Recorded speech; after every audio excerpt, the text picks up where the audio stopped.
18장, 19장은 아직 땅을 분배받지 못한 7지파의 땅의 분배에 대한 말씀입니다. 땅의 분배는 14장부터 시작된다는 것을 우리는 먼저 기억해야 됩니다. 14장 2장 이전까지 여호수아 1장부터 13장까지는 가나안 땅을 정복입니다.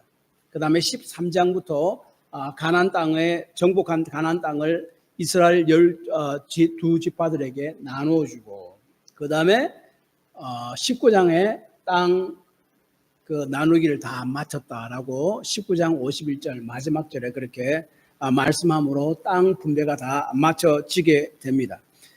그런데 이제 18장에서 보면은 아직까지 땅을 분배받지 못한 지파, 이스라엘 12지파 중에서 7지파가 아직 땅을 분배받지 못했습니다. 그래서 7지파, 그 남은 지파가 가나안 땅에 분배받은 땅들은 다음과 같습니다.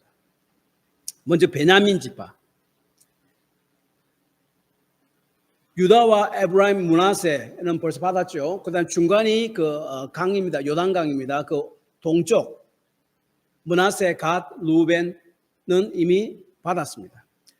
그래서 이제 그 베냐민 지파가 18장 11절에서 28절까지 먼저 나옵니다. 에브라임 남쪽과 유다 북쪽 산지입니다. 그다음 시므온 지파, 유다 내 영토에 시므온 지파가 땅을 얻습니다. 그래서 나중에 유다와 굉장히 밀접한 그 관계를 가지게 됩니다. 스불론 지파, 갈릴리 호수 남서쪽, 갈릴리 호수를 그 게네사렛 호수라고도 합니다. 여기는 게네사렛 호수로 쓰이는데 남서쪽 므낫세, 납달리, 이사갈과 경계지역입니다. 9장 10절에서 16절. 아셀 지파, 갈멜산 북쪽에서 두로 저 북쪽입니다.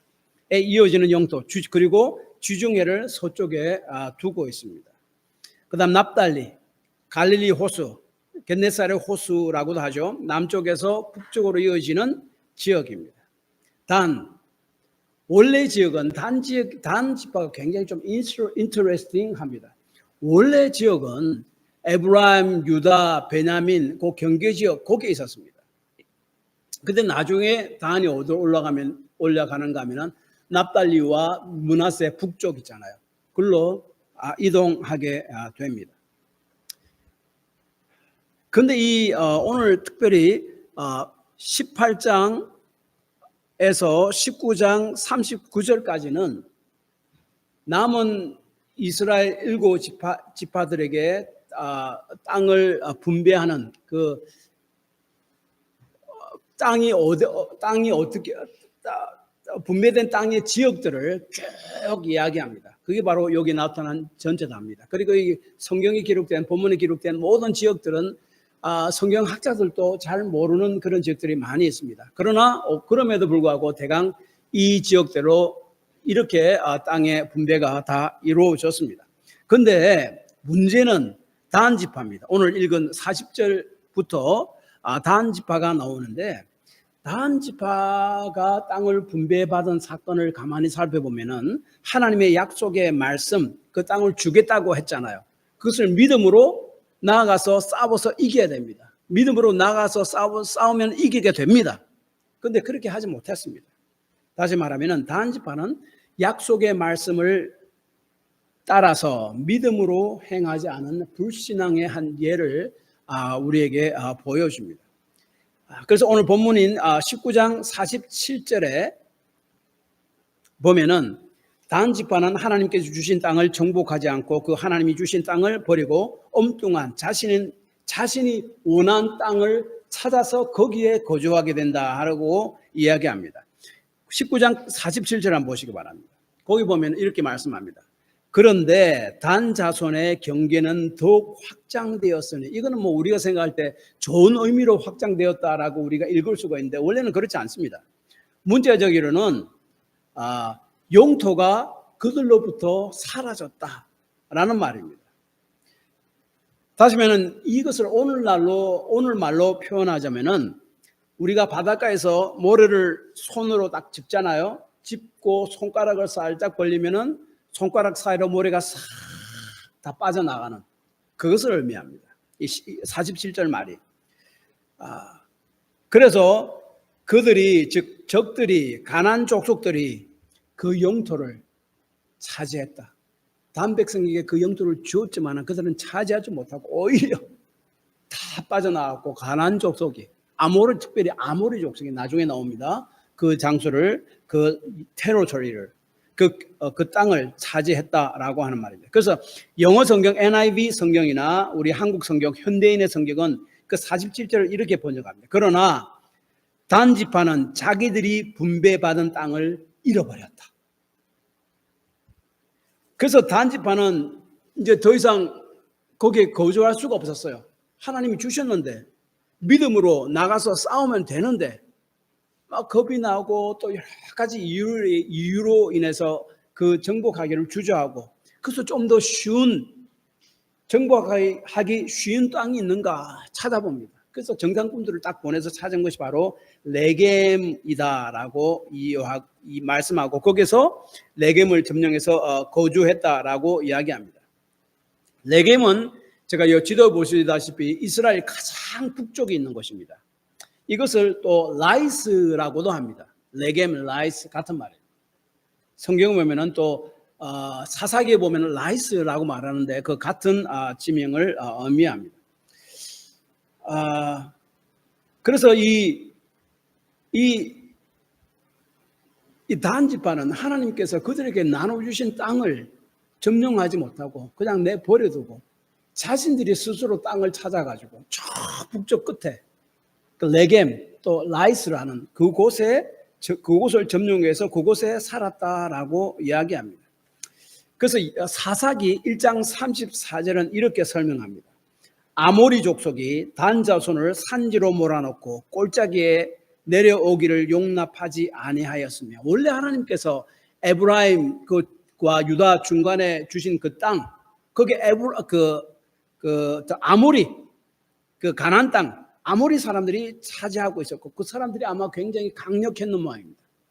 그래서 이 땅을 주는데도 불구하고 단 지파 사람들은 아모리 사람들의 그 힘에 눌려서 어떻게 하지는 못하고 그 땅을 차지하지도 못했다. 그래서 아모리 사람들 아예 산지로 내려오지 못하게 하니까 그냥 거기서 계속 빙빙빙빙 돌아온 거예요. 그래서 이 아모리 사람들 때문에 정착을 하지 못하고 오히려 자신들이 살 땅을 자신들이 찾아왔습니다. 그래서 사사기 17장 보면은요, 정탐꾼 5명을 자기들이 살 땅이 있는가를 보냅니다.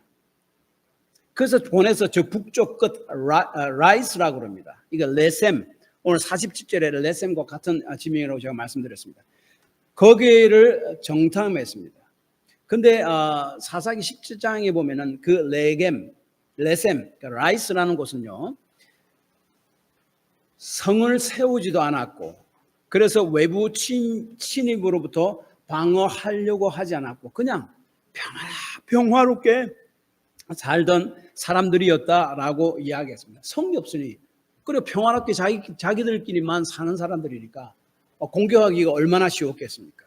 그래서 그 단지파가 하나님 주신 약속의 땅을 포기하고 그 자기들 보기에 쉬운 땅을 정복하러 가서 그 땅을 정복합니다. 이 단지파에서 나온 유명한 사사가 있죠. 왕이 다스리기 바로 전 시대에 그 이스라엘을 지도하던 그 지도자를 사사라고 그러죠. 유명한 사사가 바로 삼손입니다. 삼손이 에브라임과 유다 그 사이에 있는 그 지명, 거기에서 나온 사람입니다. 특별히 그 소라에서 태어났다라고 41절에 보면은 단지파 지명을 이야기하면서 소라라는 말이 있죠. 그 소라에서 그 삼손이 태어납니다. 당시 이스라엘 백성은 가나안 땅을 정복하게 되어 있고 또 정복해야만 하고 믿음으로 나가면 할 수가 있었습니다. 왜냐하면은 가나안 땅을 정복하는데 두 가지 목적이 있어야 했습니다. 한 가지는 당시 가나안 땅 사람의 죄가 극에 달해서 하나님께서는 이스라엘 백성을 심판자로 사용해서 채찍으로 사용해서 그 가나안 땅 사람들을 심판하는 것을 심판하기를 원했습니다. 그래서 그 전쟁이 일어난 거예요. 그래서 그것을 거룩한 전쟁이라고 합니다. 한 가지 더는 하나님께서 이스라엘 백성의 조상인 아브라함에게 가나안 땅을 주겠다라고 약속하셨는데 동시에 그들을 심판하고 쫓아내고 그 가나안 땅을 이스라엘 백성에게 그 약속을 지키기 위해서 주시는 겁니다. 이 두 가지입니다. 두 가지 목적에서 그 가나안 땅의 사람들과 싸움을 하고 전쟁을 하고 정복을 해야 됩니다. 그래서 이 가나안 땅 정복 전쟁을 거룩한 전쟁, 홀리 워라고 이야기합니다. 그런데 이 단지파는요, 그 북쪽 끝자락에 사는 가나안 땅 사람들과 왕래가 없고 관계가 없던, 그리고 평안하게 살던 레셈, 사사기에는 라이스 사람을 공격하고 그 땅을 차지하기로 했습니다. 그래서 특별히 그 사사기 18장 7절과 사사기 18장 28절에 보면은 그 라이스 땅, 레셈 성에 살던 사람들은 나머지 그 악한 가나안 땅 사람들과의 관계도 없고 자기들끼리 고립된 상태에서 아주 평온하게, 그러니까 싸움도 없으니까 성을 지을 필요가 없잖아요. 그런 사람들이었다라고 두 번씩이나 이야기합니다. 당시 가나안 사람들이 악의 극에 달해서 하나님께서 이스라엘 백성을 사용해서 그들을 심판해야 된다는 그런 민족이 아니라는 말씀입니다. 그러므로 단지파가 라이스, 레셈을 공격해서 그 땅을 차지한 것은요, 하나님의 명령이나 뜻이 아닙니다. 전적인 자신의 필요와 욕심에 의한 것이고 자신들의 결정에 의한 것임을 성경은 분명하게 이야기합니다. 또한 사사기 18장 30절은 이렇게 이야기합니다. 단 자손이 자기를 위하여 그 새긴 신상을 세웠고 모세의 손자여 게르솜의 아들인 요나단과 그 자손은 단지파의 제사장이 되어 그 땅 백성이 사로잡히는 날까지 이르렀더라. 단지파는요, 하나님 주신 땅이 아닌 자신이 원하는 땅을 정복해서 살았고, 그리고 하나님의 심판의 대상이 아닌 평온하게 사는 사람들을 살육했고, 그리고 문제가 뭔가 하면은 거기서 하나님께서는 자신의 형상을 만들지 말라고 십계명에 이야기했잖아요. 그 십계명의 말씀을 어기고 하나님의 형상을 만듭니다. 신상을 만들어 세웠습니다. 그 다음에 또 하나님께서는 아론, 그리고 모세와 아론이 있잖아요. 모세의 형이 아론이고 모세는 아론의 동생입니다. 하나님께서 모세의 형 아론의 자손들만 제사장이 될 수 있도록 했습니다. 그러니까 다른 사람들이 제사장이 되지 못해요. 그런데 사사기 18장 30절을 보면은 아론의 자손이 아닌 모세의 자손을 세워가지고 제사장을 삼았다. 전부 다 하나님 말씀을 다 브레이크합니다. 단 자손이에요. 땅을 그렇고 신상을 만든 것도 그렇고 제사장을 세운 것도 그렇고, 다시 말하면 그들은 종교적인 행동은 했으나 그 모든 것이 자신의 생각이고 자신의 뜻이며 자신을 위한 삶을 살았다. 그것을 이야기합니다.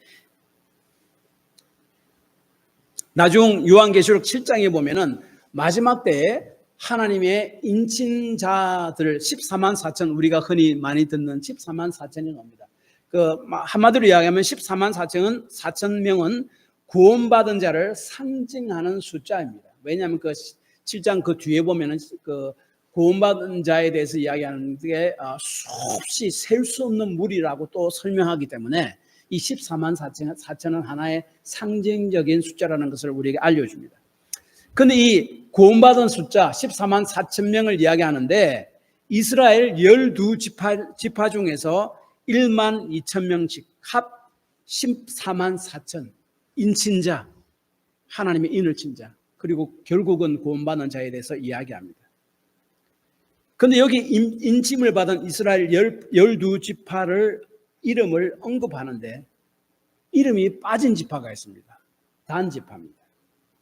아마도 하나님께 주신 땅을 버리고 자기 스스로 좋은 땅을 찾아 떠났고 거기서 하나님이 만들지 말라 하는 신상을 만들었고 하나님 명령하지 않은 아론의 자손이 아닌 모세의 자손을 세워서 제사장으로 세워서 종교 노름을 했기 때문에 그렇습니다. 다시 말하면 우상 숭배에 빠져 있기 때문에 그렇습니다. 그래서 이 결국 보면은 신앙에는 중도가 없습니다. 하나님의 약속을 믿고 그대로 따르든지, 그렇지 않으면 벗어나든지 자손과 같이. 그러나 인침받은 하나님의 자녀는 환난 가운데서도, 비록 하나님의 심판 가운데에서라도 영원한 구원, 임재, 보호, 위로, 천국 가운데로 인도함을 받게 된다라고 이야기합니다. 그래서 이 여호수아 18장, 19장에서 이야기한 것은 땅을 분배가 됐는데, 그 중에서 특별히 단지파는 하나님이 분배한 땅을 약속해서 주신 그 말씀을 통해 주신 그 땅을 임의로 저버리고 자기가 원하는 땅을 임의로 차지해서 우상을 섬기고 살았다. 이렇게 하나님의 은혜로 가나안 땅까지 인도함 받았지만은 그들의 삶은 하나님의 은혜에 응답하는 삶이 아니었다라고 이야기합니다. 그런데 그 바로 다음 구절을 보면요, 그가 완전히 대비되는 이야기를 합니다. 여기서 우리가 눈여겨보아야 할 것은 가나안 땅 분배 사건은 제가 처음에서 말씀드린 대로 14장에 시작해서 19장에서 마칩니다. 그런데 14장이 어떻게 시작됩니까? 가나안 땅 분배가 어떻게 시작됩니까? 누구로부터 시작됩니까? 갈렙입니다. 갈렙이 땅을, 하나님이 나에게 약속한 땅을 내게 주셔서 해가지고 그 땅을 주고 갈렙이 그 땅을 차지합니다. 그리고 가나안 땅의 분배가 마치는 것이 19장인데 어떻게 마칩니까? 하나님께서 여호와의 명령으로, 특별히 50절 보십시오. 곧 여호와의 명령대로, 여기 여호와의 명령대로, 이거 줄 거나도 좋습니다. 여호수아가 요구한 성읍 에브란 산지를 여호수아에게 주었다라고 이야기합니다. 그래서 가나안 땅의 분배는 갈렙으로부터 시작되고 여호수아로 마치게 됩니다. 이 두 사람이 누굽니까? 믿음으로 산 사람이잖아요. 특별히 49절 50절 이스라엘 자손이 그들의 경계를 따라서 기업 땅 나누기를 마치고 자기들 중에서 눈의 아들 여호수아에게 기업을 주었으니 곧 여호와의 명령대로 여호수아가 요구한 성읍 에브람 산지 딥나 세라를 주매 여호수아가 그 성읍을 건설하고 거기 거주하였더라. 여호수아는 에브라임 지파 사람입니다.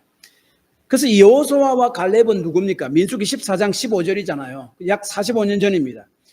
가나안 땅에 들어가려고 모세가 정탐하기 위해서 12정탐꾼을 보냈습니다. 그런데 그 중에서 10정탐꾼은 정탐하고 나서 와서 모세와 모든 백성들 앞에 보고를 하기를, 그 땅은 정말 하나님이 약속한 대로 엄청나게 좋은 땅이고 비옥한 땅입니다. 그런데 그 땅의 사람들은 전부 다 거인들이고 아주 엄청난 용사들이라서 우리는 그 땅을 도무지 차지할 수가 없습니다라고 이야기합니다. 그러나 그 중에서 두 정탐꾼인 갈렙과 여호수아는 아니다. 그들은 우리의 밥과 같아라고 이야기합니다. 왜냐하면 하나님께서 말씀으로 약속하셨기 때문에 그렇다. 하나님은 신실하신 분이고 진실하신 분이고 믿을 만한 분이고 하나님이 약속하신 것을 분명히 지키시는 분이기 때문에 그 약속한 말씀을 붙들고 하나님의 말씀대로 나가서 싸우면 우리가 그들을 이길 수 있다라고 이야기해요. 그런데 나머지 10정탐꾼들의 말을 들은 온 이스라엘 사람들은요, 낭망되고 실망돼서 하나님을 원망하고 다시 애굽으로 돌아가자 그렇게 이야기했습니다. 그래서 나머지 1세대들은 광야에서 다 죽고 맙니다. 그러나 하나님께서 믿음으로 끝까지 살았던 갈렙과 여호수아 가나안 땅 주겠다고 약속했습니다. 1세대들은 다 광야에서 다 죽었는데 갈렙과 여호수아만은 아직까지 나이가 많음에도 불구하고 살아있었고 결국 갈렙도 14장에서 하나님께서 약속한 땅을 분배받고 여호수아도 이제 분배가 마치는 그 시점에서 하나님 약속한 그 땅을 분배받습니다. 다시 말해 하나님은 약속하신 것을 분명히 지킨다 하는 것입니다. 여기 또 강조하는 것이 하나님은 신실하신 하나님은 자신에게 신실한 자에게 신실하게 대하신다. 이 신실하다는 말은 그 영어로 faithful, 믿을만한 사람, 정말 믿을만한 사람, 트러스트할 사람, 그걸 이야기하는 거죠. 신실하다는 말이. 사도 바울은 자신의 신실한 믿음의 삶을 이렇게 이야기합니다. 디모데후서 4장 7절 8절. 나는 선한 싸움을 싸우고 나의 달려갈 길을 마치고 믿음을 지켰으니 이제 후로는 나를 위하여 의의 면류관이 예비되었으므로 주 곧 어려운 재판장이 그날에 내게 주실 것이며 내게만 아니라 주의 나타나심을 사모하는 모든 자에게 도니라. 선한 싸움을 싸웠다. 끝까지 신실하게, 성실하게, 충성되게 싸웠다라고 해요. 여기서 강조되는 것이 성실한 노력입니다. 성실하다는 말은 1등을 이야기하지 않습니다. 성실하면 항상 우리가 생각하는 좋은 결과가 나타나지 않을 수도 있습니다. 그러나 하나님께서는 결과를 보시는 것이 아니라 성실한 노력, 그 성실함, 신실함, 그것을 봅니다. 하나님이 결과를 보시는 분이 아니라 그 과정을 보시는 분이라는 말입니다. 마음의 동기를 보시는 분이라는 말입니다. 사람은 태어나서 가지고 태어나는 사람도 있습니다. 많은 것을 가지고 태어난 사람이 있고 그렇지 못한 사람도 있습니다. 부잣집에서 태어난 사람도 있고 가난한 집에서 태어난 사람도 있습니다. 이들의 삶의 결과가요 다를 수가 있습니다. 그렇잖아요. 처음부터 다른 것을 가지고 시작하잖아요. 미국에서 태어난 사람도 있고 북한 빈민층에서 태어난 사람의 삶이 결과가 다를 수가 있으며 다르겠죠. 어떻게 똑같겠습니까?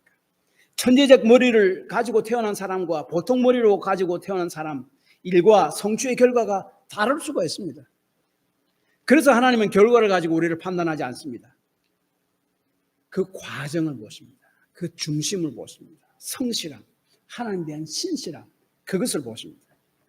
한국에서 사랑받는 그 마라토너 이봉조 선수, 허리가 단쭉 굽어져서 똑바로 일어설 수 없는 지경이 되었고 고통 속에 그 약이 없으면 잠을 자지 못하는 그런 사람이었습니다. 그런데 계속 치료를 받고 있는데 조금씩 펴진다 이야기 들었는데 제가 최근에 얼마 전에 그 뉴스를 쭉 보니까 이제 거의 다 펴졌어요. 혼자서 걸을 수 있을 정도로 되었고 자신이 이제 좀 달기를 좀 했으면 좋겠다라고 이야기합니다. 그런데 이 한국 사람들은요 이봉주 선수를 얼마나 좋아합니까? 이봉주 선수를 정말 열광합니다. 왜냐하면 이 사람의 선수 시절을 보면요 이 사람이 정말 어떤 메이저 마라톤 대회에서 우승한 것은요 딱 한 번밖에 없습니다. 2001년 보스턴 마라톤 딱 한 번입니다. 그 외에 1996년 아틀란타 올림픽 은메달, 2000년 시드니 올림픽 24위, 2004년 아테네 올림픽 14위, 2008년 베이징 올림픽 28위. 금메달 딴 거 딱 한 번밖에 없습니다. 보스턴 마라톤. 그런데 한국 사람들은 이봉주에게 국민 마라토너라는 자랑스러운 이름을 붙여 주었습니다. 자신의 생애에 단 한 번밖에 1등하지 못한 이봉주 선수를 왜 그렇게 높이고 그에게 찬사를 보냅니까? 한국에서 이렇다 할 만한 마라토너가 없는 상황에서 한국을 대표할 만한 유일한 마라토너였기도 하지만 사실은 그의 마라톤 인생 20년간 자신을 아주 철저히 관리해서 40살이 되도록 풀코스를 40번 완주한 그런 성실한 마라토너였기 때문에 그렇습니다. 이 성실한 신실한 마라토너에게 생애에 1등을 단 한 번밖에 못했지만 우리 한국 사람들은 국민 마라토너라는 명칭을 붙여줬습니다.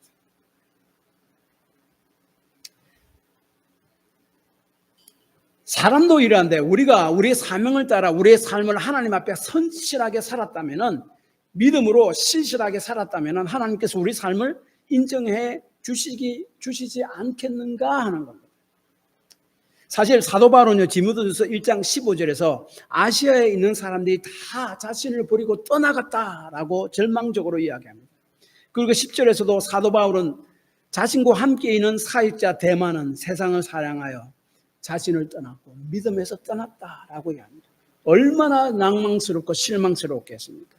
수많은 성도들이 그 앞에 있는 것이 아니었습니다. 그럼에도 불구하고 주어진 사명을 하나님 앞에, 사람 앞이 아닌 하나님 앞에서 최선을 다했기에 성실하게 신실하게 감당했기에